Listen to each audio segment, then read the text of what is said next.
انا كلبشته واشتغلت فيه بالخميس. كملت ضرب فيه بالنار. النجعاوي برضه كان معاي وكان مرقده في الارض.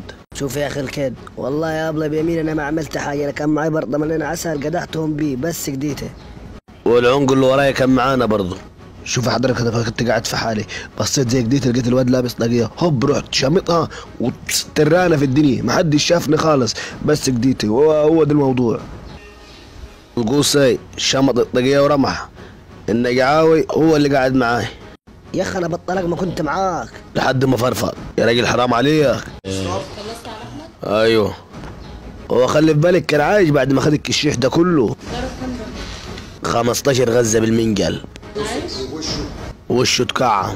الاول اني انت اللي ضربه. مظبوط. مين مسك؟ النجعاوي. يا اخي بطل كد يا ابوي فوق يا ابوي، انا مش من قدامك ضربته ببرطمان العسل بس. قول الصراحه يا نجعاوي. يا ولاد والله العظيم ما عملت حاجه يا ابوي، يا ابله ده ما يفطر تبني على الصبح. احمد كلام اهل احمد. يا ابوي انا ما خبرش حاجه. قول الصراحه بدل ما اردعك بالبواني. مش انا كان معي برطمانين عسل قدحتهم في وشه، عملت حاجه تانية. وكتلته معاي. كيف كنت معاك؟ انا يدي كانت ملبكه من العسل والجلاها. شكله يوم قطره.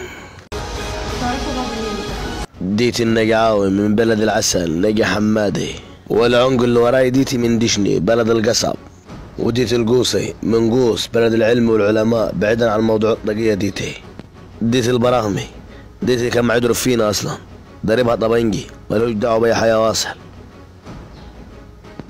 اما النجعاوي هو اللي كان مكتفولي من رجله. يمين كذاب يا راجل، قول الحقيقه بدل ما ربنا يسقط اخسخلي. اصل خلي بالك مش عايشينها لوحدي، 5 في 6 اجيب منجل واجزل لك رقبتهم كلهم دلوقتي وانت معاهم.